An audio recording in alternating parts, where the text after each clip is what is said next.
నమస్కారం. మీరు చూస్తుంది సుమన్ టీవీ. నేను మీ కీర్తి. జూన్ 11వ తేదీ నుంచి జూలై 9వ తారీఖు వరకు శూన్య మాసం లేదా మూఢం అంటారు. కొన్ని కార్యక్రమాలు, శుభకార్యాలు ఈ రోజుల్లో చేయకూడదు. ఎందుకు చేయకూడదు? చేస్తే ఎలాంటి ఫలితం ఉంటుంది? ఏ కార్యక్రమాలు చేయొచ్చు? ఏ కార్యక్రమాలు చేయకూడదు?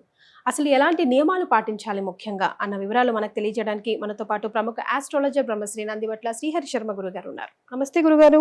వాగర్థావివ సంపృక్తౌ వాగర్థ ప్రతిపత్తయే జగతః పితరౌ వందే పార్వతీ పరమేశ్వరౌ ఆదిత్యాయ చ సోమాయ మంగళాయ బుధాయ చ గురు శుక్ర శనిభ్యశ్చ రాహవే కేతవే నమః. శృంగేరి జగద్గురు పీఠాధిపతులకి, కంచి పీఠాధిపతులకి నమస్కారములు తెలియజేసుకుంటూ కార్యక్రమాన్ని ప్రారంభిద్దాం. గురుగారు, మనం ప్రతిరోజుకి కూడా ఎంతో ఔన్నత్యాన్ని చెప్తూ ఉంటాము. ప్రతిరోజు కూడా ఎంతో విలువైనదని, ఆ రోజులో కూడా అమృతకాలం అని, శుభకార్యం అని, గడియలని, మంచి గడియలని, చెడు గడియలని చెప్తూ ఉంటాం కదా. మరి ఎందుకు ఇలా మాసంలో శూన్య మాసం అని మనం అనుకుంటూ ఉంటాం? దానికి గల ప్రత్యేకత ఏమిటి? ఎందుకు ఏ పనులు కూడా ఈ మూఢంలో చేయకూడదు అంటారు? అసలు మూఢమి అంటే ఏంటి? మూఢమి లేదా మౌఢ్యమి ఇవి గ్రహాలకి వస్తాయి ముఖ్యంగా. అంటే మూఢమి లేదా మౌఢ్యమి అంటే సంస్కృత పదంలో అర్థము చీకటి అని అర్థం. ఓకే. అంటే రవి చంద్రులకి తప్ప శుభగ్రహాలైనటువంటి గురు శుక్రులకి, బుధుడికి, కుజుడికి, శనికి కూడా ఇలాంటి మూఢములు అనేటువంటివి ఉంటాయి. అయితే ముఖ్యంగా మన పంచాంగ ప్రకారము చూసుకున్నట్లయితే వివాహాది శుభకార్యాలు గురువు శుక్రుణ్ణి బట్టి మనం ముహూర్తాలు పెట్టుకుంటాం. ఇవే ప్రధానంగా చూస్తాం. ఎందుకంటే శుక్రుడు దాంపత్య జీవితానికి, భోగభాగ్యాలకి, గురువు పనులలో అనుకూలత. కాబట్టి ఏ పని ఎప్పుడు చేయాలి, ఎప్పుడు మొదలు పెట్టాలి అనంటే గురు బలం బాగుండాలి. వివాహాది దాంపత్య మరియు భోగకు సంబంధించినటువంటి కార్యక్రమాలకన్నిటికీ కూడా శుక్రుడు కారకుడు కాబట్టి ఈ శుక్రుడు సంబంధించింది కూడా శుభంగా ఉండాలి. మానవుడి జీవితంలో పనులలో అనుకూలత, వివాహాది శుభకార్యాలు ఈ గురు శుక్రుల యొక్క గ్రహాల మీద ఆధారపడి ఉంటాయి. అయితే ఈ గురుమూఢమి లేదా శుక్రమూఢమినే మనం ప్రధానంగా తీసుకుంటాం. మిగతా గ్రహాలకి కూడా మూఢమి వస్తుంది, కుజుడికి, శనికి, బుధుడికి ఇలా. కానీ ఈ గురు శుక్రులకి మూఢమి అని అంటే ఏంటంటే రవికి అత్యంత సమీపముగా గురుగ్రహము లేదా గురుగ్రహానికి సమీపముగా రవిగ్రహము వచ్చినప్పుడు ఆ గ్రహం యొక్క బలాన్ని కోల్పోతుంది. బలం కోల్పోయినప్పుడు ఏమవుతుంది? సహజ సిద్ధంగా గురుగ్రహం ఇవ్వాల్సినటువంటి యోగ్యతని ఈ భూమి మీద నివసిస్తున్నటువంటి ప్రజలకి ఇవ్వడం అనేటువంటిది జరగదు. శుక్రుడి దగ్గరికి రవి అనేటువంటిది ప్రవేశం చేసినా, దగ్గరగా వచ్చినా ఆ శుక్రుని యొక్క బలం అంతా రవి లాగేసుకుంటాడు. కాబట్టి అప్పుడు మీకు ఉదాహరణకి ఎగ్జాంపుల్ చెప్తానమ్మా. ఒక టీచర్ పాఠాలు చెప్తుంది అనుకుందాం. చెప్తున్నప్పుడు ఆల్ ఆఫ్ సడన్గా ప్రిన్సిపల్ ఎంటర్ అయ్యి వచ్చి కూర్చున్నాడు అనుకోండి, ఆ టీచర్ పాఠాలు సరిగ్గా చెప్తుందా? అంటే అక్కడ ఎవరో ఉన్నారు, వాచ్ చేస్తున్నారు, అది ఇన్సెక్యూరిటీతో చెప్తారు. అలాగే ఒక ఎంప్లాయీ జాబ్ చేస్తుంటాడు, వెనకాల వచ్చి బాస్ నిలబడితే సరిగ్గా చేస్తాడా? ఫ్రీగా హ్యాండ్. అలాగే ఈ గురు శుక్ర గ్రహాలకి, అన్ని గ్రహాలకి బాస్ లాంటి వాడు రవి.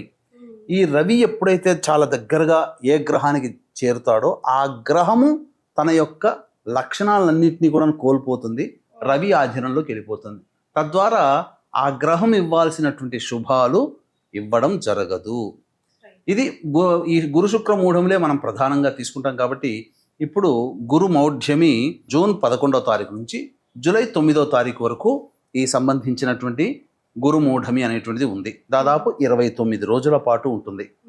కానీ మళ్ళీ వెంబడే ఆషాఢ మాసం కూడా ప్రారంభమైంది. కాబట్టి ఆషాఢ మాసంలో ఎలాగో శుక్రం సంబంధించినటువంటి శుభగ్రహాలు అనేటువంటివి ఉండవు కాబట్టి శ్రావణ మాసం వరకు వేచి చూడాలి. అందుకనే ఈ యొక్క జూన్ 11వ తారీఖు నుంచి మళ్ళీ శ్రావణ మాసం వచ్చేంత వరకు కూడా ముహూర్తాలు అనేటువంటివి లేవు. ముఖ్యంగా ఈ గురుమూఢంలో కొన్ని శుభకార్యాలు చేయకూడదు, కొన్ని కార్యాలు చేసుకోవచ్చు, కొన్ని పనులు మొదలు పెట్టకూడదని మనకు శాస్త్ర ప్రకారం చెప్పబడి ఉందమ్మా. అయితే అవి ఎలాంటి పనులు గురుగారు? అంటే ఇప్పుడు ఫర్ ఎగ్జాంపుల్గా చూసుకుంటే గృహప్రవేశాలు, పెళ్ళిళ్ళు, ఇలాంటి పెద్ద పెద్ద శుభకార్యాలు అయితే ఎలాగో చేయకూడదు అంటారు కదా. ఆ లిస్ట్లో ఏమేమి ఉండొచ్చు? అంటే మీరు చేసిన వీడియో కిందనే చాలా కమెంట్స్ వచ్చిన్నాయి గురుగారు. అవి నేను చాలా ఫాలో అయ్యి మళ్ళీ మీ ముందు పెడితే గురుగారు మాకు సమాధానం దయచేసి తెలియజేయండి అని ఒక 150 వరకు వచ్చేసాయి క్వైరీస్. అవి నార్మల్గా చూస్తుంటే ఇప్పుడు 21 డేస్ ఫంక్షన్ ఉంటుంది కదా గురుగారు, అది చేయొచ్చా చేయకూడదా? పుట్టు వెంట్రుకలు తీసుకోకూడదా? ఒకవేళ శ్రీమంతం ఫంక్షన్ చేయాల్సి వస్తే చేయకూడదా? ఆడవాళ్ళకి ఓడి బియ్యం పోయాలంటే పోయకూడదా? గృహప్రవేశం, సొంతింటికి గృహప్రవేశం చేయాలంటే చేయకూడదా? అసలు అట్లీస్ట్ దేవుడి చిత్రపటమైనా పెట్టుకొని రావచ్చా? ఇలాగా అంటే ఒకవేళ అద్దింటికి వెళ్ళాలంటే ఇల్లు మారొచ్చా? ముఖ్యంగా ఇప్పుడు పెళ్ళిళ్ళు అయిపోయిన కొత్త పిల్ల ఇంటికి రావచ్చా రాకూడదా? కాపురం మొదలు పెట్టాలా మొదలు పెట్టకూడదా? మొత్తం ప్రజలకు ఉండే సందేహాలన్నీ అసలు 150 కమెంట్స్ వచ్చాయి ఇలాంటివన్నీ. సో ఒక్కొక్కటిగా మీరు సమాధానం చెప్తే దాని ద్వారా మళ్ళీ మనం ఇంకేమైనా ప్రశ్న ఉంటే కూడా మనం అందులో ఒకసారి చెక్ చేసుకొని వాళ్ళకి సమాధానం చెప్తే మన ప్రయత్నమే వాళ్ళకి ఇన్ఫర్మేషన్ ఇవ్వాలని కదా. తప్పకుండానమ్మా. శుభకార్యాలు చెయ్యకూడదు అంటే గృహప్రవేశము, శంకుస్థాపనలు, అలాగే వివాహము, ఉపనయనములు. పెళ్లి చూపులు గురుగారు? పెళ్లి చూపులు చూడకూడదమ్మా. పెళ్లి చూపులు కూడా చూడకూడదు. చాలా మంది కొన్ని ప్రాంతాల్లో ఏంటంటే దేవాలయంలో చూడొచ్చు అని చెప్పి దేవాలయంలో అరేంజ్మెంట్ చేస్తారు, కానీ దేవాలయంలో కూడా పెళ్లి చూపులు, అసలు పెళ్లి సంబంధించినటువంటి లగ్న పత్రికలు రాసుకోవడం కానీ, మాటాముచ్చట చేయడం కానీ, అలాగే నిశ్చయితాంబూలాలు కానీ, వెబ్సైట్ లో చూసుకుంటాం, పెళ్లి చూపులు కానీ ఏవీ చూడకూడదు. దీనివల్ల ఏంటంటే ఆ గ్రహాల యొక్క అనుకూలత లేనప్పుడు ఏమవుతుందంటే, ఇప్పుడు జీవితంలో ఇప్పుడు సపోజ్ మనం ఒక మాట అనుకుందాం, పెళ్లి చూపులు చూసుకున్నారు, నచ్చింది చేసుకుందాం కూడా, ఆ మొదటి చూపు, మొదటి అనేటువంటిది ఏదైతే ఫస్ట్ ఆఫ్ థింగ్ అని ఏదైతే ఉందో అది ప్రభావవంతంగా ఉండదు. అది అందుకని పెళ్లి చూపులు, పెళ్లికి సంబంధించిన ఏది కూడాను మొదలు పెట్టకూడదు. ఇప్పుడు కొంతమంది శ్రావణ మాసంలో పెళ్లిళ్ళు పెట్టుకుంటారు, పసుపు కొట్టుకోవడాలు, గణపతి పూజ చేసుకోవడాలు, ఇవన్నీ కూడా పనికిరావు. కాకపోతే పెళ్లి పత్రికలు రాసుకోవడం లాంటివి ఉంటాయి కదమ్మా. ఈ ఆషాఢ మాసము అనేటువంటిది చూసుకున్నప్పుడు అయితే ప్రధానంగా ఈ మూఢమి వెళ్ళిన తర్వాత పౌర్ణమి లోపల ఒక శుభదినం రోజున గణపతి పూజ చేసుకొని పెళ్లి పత్రికలకు సంబంధించిన ఇన్ఫర్మేషన్ రాసుకోవచ్చు. జూలై 9 తర్వాత అంటున్నారా? నిశ్చయితాంబూలాలు పనికిరాదు.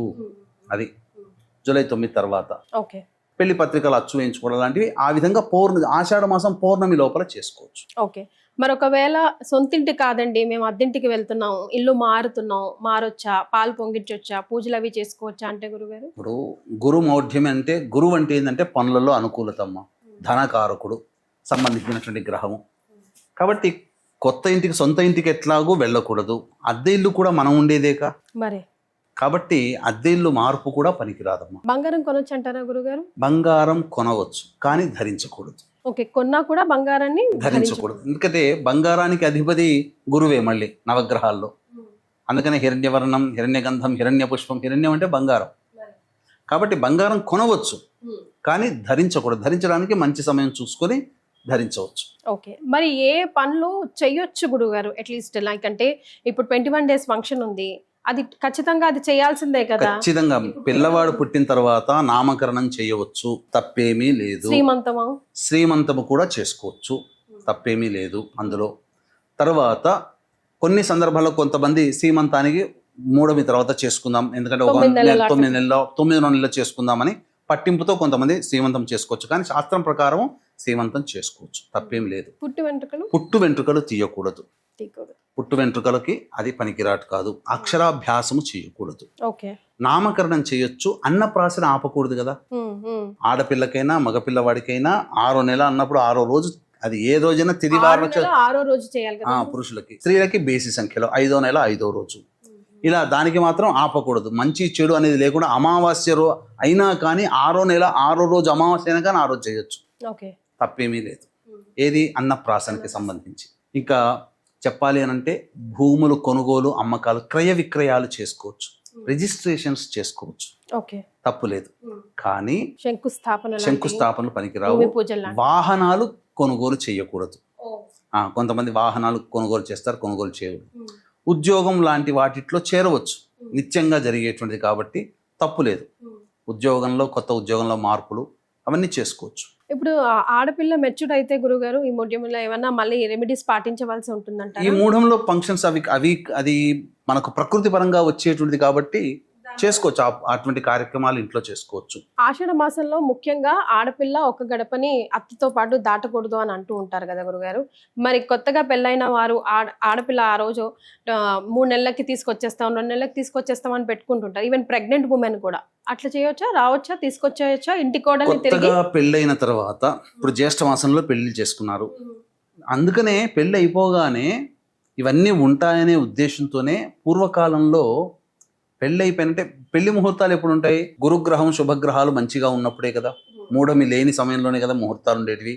అందుకనే ఇలా ఆలస్యం చేస్తారేమో అనే ఉద్దేశంతోనే పెళ్ళి అయిపోగానే నవవధూ ప్రవేశం అనేది చేయిస్తారు. ఎందుకు అత్తగారింటికి అమ్మాయి వెళుతుంది? ఎందుకనంటే ఇటువంటివి మంచి చెడు రోజులు అనేటువంటివి ఉంటాయి, భవిష్యత్తులో వస్తాయని. ఎందుకంటే ఇలా జ్యేష్ఠమాసం అయిపోగానే, ఇప్పుడు జ్యేష్ఠమాసం కూడా పూర్తి కాలేదు, పెళ్లి ముహూర్తాలు ఉండగానే పౌర్ణమి ముందు రోజు నుంచే మూఢమి ప్రారంభమైపోయింది.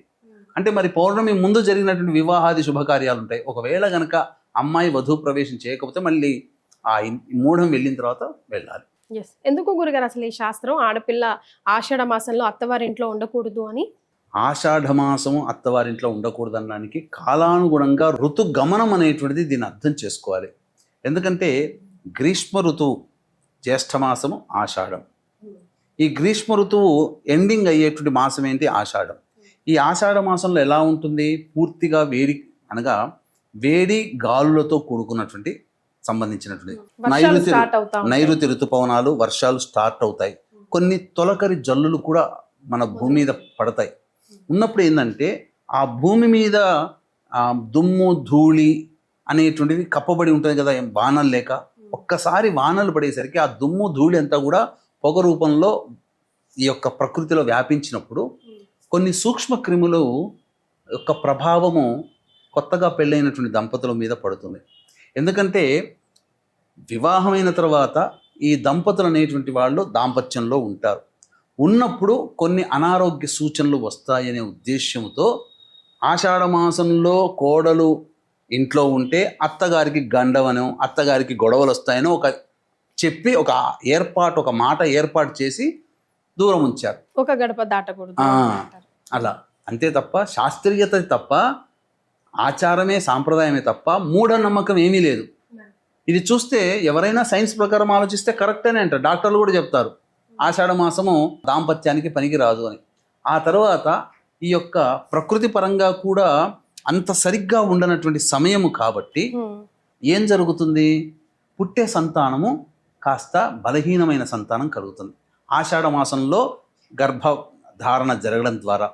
అందుకనే మీకు ఇటువంటి ఋతువుకి మధ్య ఉండే సమయం ఉంటుంది చూడండి అమ్మా, అది సరైన సమయం కాదు. పాల్గొన మాసానికి చైత్ర మాసానికి ప్రకృతి అంతా కూడా ఆకులు రాలిపోతాయి. అందుకనే పాల్గొన మాసంలో వివాహాలు చేసేవాళ్ళు కారు ఒకప్పుడు.